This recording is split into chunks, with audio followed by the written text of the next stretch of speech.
where money gets interesting.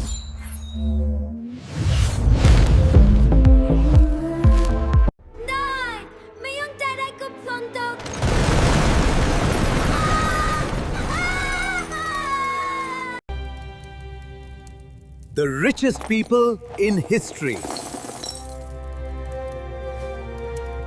Locked their wealth away.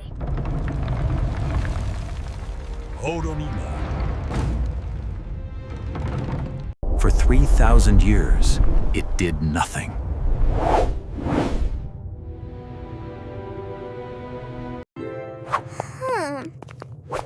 No growth, no returns.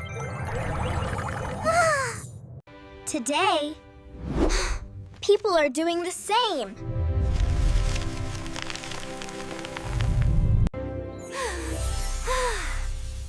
Money must grow, not sleep. Don't repeat a 3,000-year-old mistake.